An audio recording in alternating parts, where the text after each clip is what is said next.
Hai, Assalamualaikum warahmatullahi wabarakatuh. Selamat pagi atau selamat siang, bahkan selamat malam untuk yang sedang menonton video ini.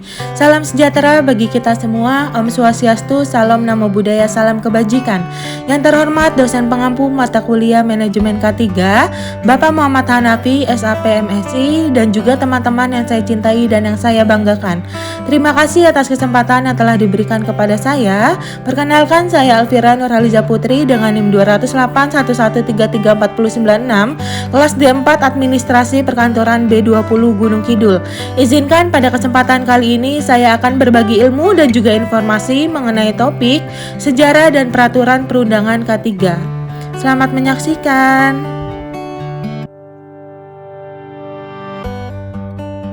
1. Zaman prasejarah. Pada zaman batu dan gua atau Paleolitikum dan Neolitikum, manusia sudah mulai memproduksi kapak dan tombak yang mudah digunakan serta tidak membahayakan bagi penggunanya. Dalam pembuatan desain tombak dan kapak ini dibuat dengan bentuk yang lebih besar proporsinya pada mata kapak dan ujung tombak. Hal tersebut diharapkan agar dalam penggunaannya dapat menghemat tenaga. Dan untuk desain pada pegangannya dibuat mengecil diharapkan agar tidak membahayakan bagi pemakai saat kapak tersebut diayunkan. Yang kedua ada zaman bangsa Babilonia atau dinasti Sumeria di Irak. Pada zaman bangsa Babilonia, masyarakat telah mencoba merakit sarung kapak agar tidak membahayakan bagi yang menggunakannya. Dalam era ini juga para masyarakat telah mengetahui berbagai banyak hal mengenai alat yang digunakan dalam membantu pekerjaan mereka. Dan dalam perkembangan waktu sekitar 3000 sampai 2500 sebelum Masehi juga telah ditemukannya tembaga dan suasa. Selain itu, pada tahun 3400 sebelum Masehi, masyarakat juga telah mengenal konstruksi dengan bahan batu bara dengan proses pengaringannya dilakukan oleh cahaya matahari. Pada masa ini juga masyarakat juga telah membangun saluran air dari batu sebagai sanitasi. Pada tahun 2000 sebelum Masehi, muncul sebuah peraturan Hammurabi yang menjadi dasar adanya kompensasi asuransi bagi pekerja. Yang ketiga ada zaman Mesir kuno. Pada masa Mesir kuno di sini dikuasai oleh Firaun yang mana banyak pekerjaan besar yang banyak membutuhkan orang sebagai tenaga kerja. Tahun 1500 sebelum Masehi, khususnya pada masa Raja Rames II, dilaksanakannya pekerjaan pembangunan terusan dari Mediterania ke Laut Merah. Di samping itu, Raja Rames II juga meminta para pekerja untuk membangun tempel Ramesseum. Selain itu, untuk menjaga supaya pekerjaan lancar, Raja Rames II juga menyediakan tabib serta pelayan dalam menjaga kesehatan para pekerjanya. Yang keempat ada zaman Yunani kuno. Hippocrates merupakan seorang tokoh yang paling terkenal pada zaman Romawi kuno. Hippocrates di sini berhasil menemukan penyakit tetanus pada awak kapal yang dinaikinya. Yang kelima ada zaman Romawi. Pada zaman Romawi, di sini terdapat beberapa tokoh yang memperkenalkan mengenai gangguan kesehatan yang disebabkan karena adanya paparan bahan-bahan toksik dari lingkungan kerja seperti tambal dan sulfur. Selain itu, pada masa pemerintahan Jenderal Alexander juga telah melakukan sebuah pelayanan kesehatan bagi angkatan perang. Yang keenam ada abad pertengahan. Dalam masa abad pertengahan telah dilaksanakannya sistem pembayaran terhadap pekerja yang mengalami kecelakaan yang berakibat cacat atau meninggal. Selain itu, masyarakat pekerja juga telah mengetahui akan bahaya vapor di area kerja sehingga diharuskan bagi pekerja yang melakukan aktivitas pada lingkungan kerja yang mengandung vapor harus menggunakan masker. Yang ketujuh ada abad ke-16. Pada abad ke-16 di sini telah diperkenalkannya berbagai penyakit akibat bekerja dan upaya pengendalian dalam pekerjaan tambang. Adapun tokoh yang memperkenalkan berbagai penyakit yaitu Philippus Aureolus Tepratus Bombastus von Wahenium. Selain itu, ahli yang bernama Agricola dalam bukunya De Re Metallica bahkan telah melakukan berbagai upaya pengendalian bahaya timbal di pertambangan dengan menerapkan prinsip ventilasi. Yang ke-8 ada abad ke-18. Pada abad ke-18 terciptanya buku klasik yang biasa dijadikan referensi oleh para ahli K3 hingga sekarang. Buku tersebut dikenal dengan sebutan Discourse of the Disease of Workers, yang mana ditulis oleh ahli yang bernama Bernardino Ramazzini pada tahun 1664 hingga 1714.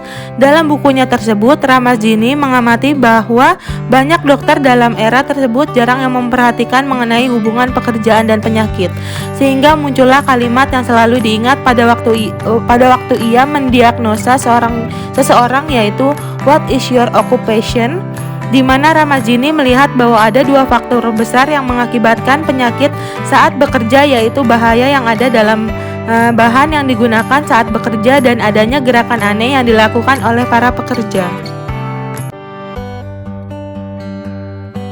1. Era revolusi industri. Pada era revolusi industri, banyak hal yang ikut mempengaruhi perkembangan K3, yaitu seperti penggantian tenaga hewan dengan mesin-mesin. Adapun pada masa ini, banyak hal yang turut mempengaruhi perkembangan K3, yaitu seperti: pertama, penggantian tenaga hewan dengan mesin-mesin seperti mesin uap yang digunakan sebagai sumber energi. Yang kedua, penggunaan mesin-mesin yang digantikan tenaga manusia. Yang ketiga, pengenalan berbagai metode baru dalam pengelolaan bahan baku, baik itu di bidang kimia industri dan logam. Yang keempat, ada pengorganisasian pekerjaan dalam cakupan yang lebih besar perkembangannya industri yang ditopang oleh pengguna mesin-mesin baru. Dan yang terakhir, ada perkembangan teknologi ini menyebabkan munculnya berbagai penyakit yang berhubungan dengan pemanjaan karbon dari bahan sisa pembakaran. Yang kedua, ada era industrialisasi atau modern industrialization. Pada masa era revolusi industri sampai pertengahan abad 20, penggunaan berbagai teknologi semakin berkembang hingga K3 juga mengikuti perkembangan. Berbagai perkembangan pembuatan alat pelindung diri atau APD, safety device, dan interlock serta alat pengaman lainnya juga turut berkembang. Yang ketiga, ada era manajemen dan manajemen K3. Perkembangan masa manajemen modern diawali sejak tahun 1950-an hingga sekarang. Perkembangan ini diawali dengan teori Heinrich pada tahun 1941 yang melakukan penelitian penyebab dari kecelakaan kerja, bahwa pada umumnya 85% terjadi karena faktor kondisi kerja yang tidak aman. Pada masa ini berkembang juga sistem automasi pada pekerjaan untuk mengatasi berbagai masalah sulitnya melakukan perbaikan faktor manusia. Namun sistem automasi ini justru menimbulkan berbagai masalah manusiawi yang pada akhirnya berdampak kepada kelancaran pekerjaan karena adanya blok-blok pekerjaan dan tidak terintegrasi dengan masing-masing unit pekerjaan. Sejalan dengan hal tersebut, Frank Britt dari International Loss Control Institute pada tahun 1972 mengemukakan teori loss causation model yang menyatakan bahwa faktor manajemen adalah latar belakang penyebabnya yang menyebabkan terjadinya kecelakaan kerja. Yang keempat, ada era mendatang perkembangan K3. Perkembangan K3 pada masa yang akan datang tidak hanya difokuskan pada permasalahan K3 yang ada pada lingkungan industri dan pekerja. Perkembangan K3 juga sudah ada pada berbagai aspek-aspek yang sifatnya publik atau untuk masyarakat yang luas. Penerapan aspek-aspek K3 mulai menyentuh berbagai sektor aktivitas kehidupan dan lebih bertujuan untuk menjaga harkat dan martabat manusia, serta penerapan hak asasi manusia demi terwujudnya kualitas hidup yang tinggi. Hal ini tentu saja lebih banyak berorientasi kepada aspek perilaku manusia yang merupakan perwujudan aspek-aspek K3. Perundang-undangan yang terkait dengan K3. Yang pertama ada Undang-Undang A. Undang-Undang RI No. 1 Tahun 1970 tentang Keselamatan Kerja. Undang-undang ini mengatur dengan jelas tentang kewajiban pimpinan tempat kerja dan pekerja dalam melaksanakan keselamatan kerja. Yang B ada Undang-Undang RI No. 23 Tahun 1992 tentang Kesehatan. Undang-undang ini menyatakan bahwa secara khusus perusahaan berkewajiban memeriksakan kesehatan badan, kondisi mental, dan kemampuan fisik pekerja yang baru maupun yang akan dipindahkan ke tempat kerja baru, sesuai dengan sifat-sifat pekerjaan yang diberikan kepada pekerja serta pemeriksaan kesehatan secara berkala. Yang C ada Undang-Undang RI No 3 Tahun 1992 tentang Jaminan Sosial Tenaga Kerja. Jam sostek yang diundangkan pada tanggal 17 Februari 1992 menganut filosofi penyelenggaraan jam sostek sebagai upaya untuk merespon masalah dan kebutuhan pemberi kerja terhadap tenaga kerja murah, berdisiplin, dan produktivitasnya tinggi. Yang D ada Undang-Undang RI No 13 Tahun 2003 tentang Ketenaga Kerjaan. Undang-undang ini mengatur mengenai segala hal yang berhubungan dengan ketenaga kerjaan mulai dari upah kerja, jam kerja, hak material, cuti sampai dengan keselamatan dan kesehatan kerja. Yang E ada Undang-Undang Republik Indonesia No 21 Tahun 2003 tentang pengesahan ILO Convention No 81 mengenai pengawasan ketenaga kerjaan dalam industri dan perdagangan. Yang kedua ada peraturan pemerintah terkait K3. Pemerintah juga mengeluarkan peraturan pemerintah dan keputusan presiden terkait penyelenggaraan keselamatan dan kesehatan kerja atau K3. Di antaranya adalah yang A, Peraturan UAP tahun 1930 atau Storm Verordening. B. Peraturan Pemerintah No 7 Tahun 1973 tentang pengawasan atas peredaran, penyimpanan, dan peredaran pestisida. Yang C ada Peraturan Pemerintah No 13 Tahun 1973 tentang peraturan dan pengawasan keselamatan kerja di bidang pertambangan. Yang D ada Peraturan Pemerintah No 19 Tahun 1973 tentang pengaturan dan pengawasan keselamatan kerja di bidang pertambangan. Yang ketiga ada Keputusan Presiden terkait K3 RI No 22 Tahun 1993 tentang penyakit yang timbul karena hubungan kerja. Dalam peraturan ini diatur hak pekerja kalau menderita penyakit yang timbul karena hubungan kerja. Pekerja tersebut mempunyai hak untuk mendapat jaminan kecelakaan kerja baik pada saat masih dalam berhubungan kerja maupun setelah hubungan kerja berakhir, paling lama 3 tahun sejak hubungan kerja berakhir. Yang keempat ada peraturan-peraturan yang dikeluarkan oleh Departemen Tenaga Kerja atau Kepmenaker terkait K3.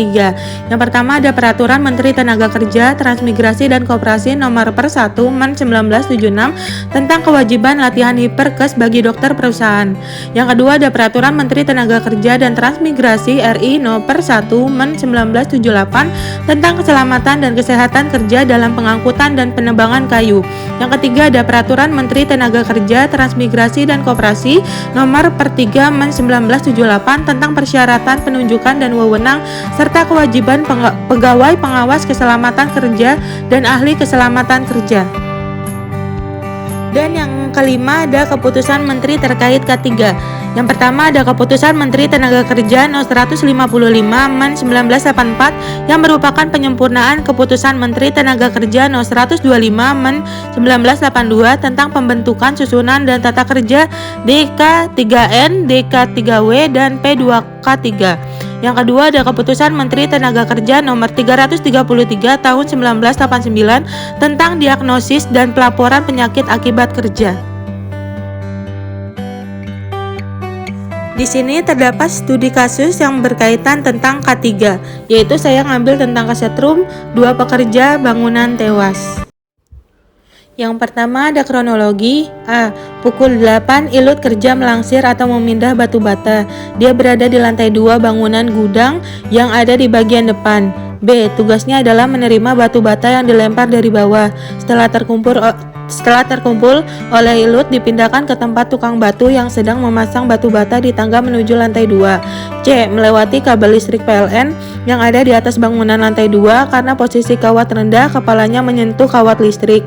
D. Akibatnya kedua pegawai tersebut kesetrum.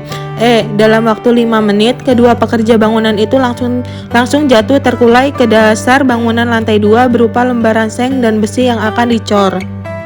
Yang kedua ada sebab-sebab kecelakaan. A. Dikarenakan kelalaian dari pekerja yang tidak mengetahui letak kabel listrik. B. Letak kabel listrik PLN yang tidak strategis.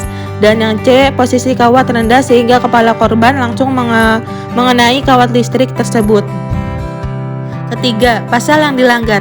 Terjadinya kecelakaan ini disebabkan adanya pelanggaran terhadap Undang-Undang No 1 Tahun 1970 tentang keselamatan kerja, yaitu pelanggaran pada pasal yang pertama, pelanggaran pada pasal 3 ayat 1 Ki yang berbunyi mencegah terkena aliran listrik yang berbahaya.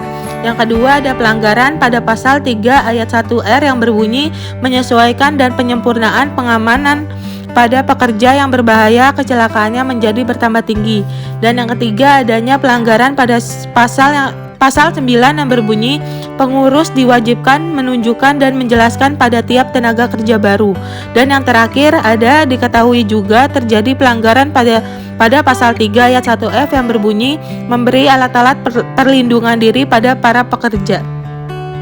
Dan yang keempat, ada rekomendasi atau saran. Yang pertama, perusahaan memberi alat-alat perlindungan diri pada para pekerja. Yang kedua, pada kasus ini terjadinya kecelakaan yang disebabkan oleh letak kabel listrik yang tidak strategis. Oleh karena itu, sebaiknya kabel tersebut diberi pelindung atau pengaman. Yang ketiga, kasus ini terjadi karena kurangnya pelatihan K3 pada pekerja sehingga para pekerja tidak mengetahui tentang masalah-masalah jika menghadapi kecelakaan. Oleh karena itu, seharusnya pihak perusahaan memberikan pelatihan K3 kepada para pekerjanya. Yang keempat, seharusnya perusahaan juga memberikan dan mewajibkan pekerjanya untuk menggunakan alat pelindung diri. Dan yang terakhir, seharusnya perusahaan memberikan tanda peringatan atau bahaya di sekitar kabel tersebut. Sekian presentasi dari saya mengenai tema sejarah dan peraturan perundangan K3. Mohon maaf atas segala kesalahan dan kekeliruan. Sejatinya manusia tidak luput dari kesalahan. Wabillahi taufik wal hidayah. Wassalamualaikum warahmatullahi wabarakatuh. Om Swastiastu, salam namo buddhaya, salam kebajikan. See you.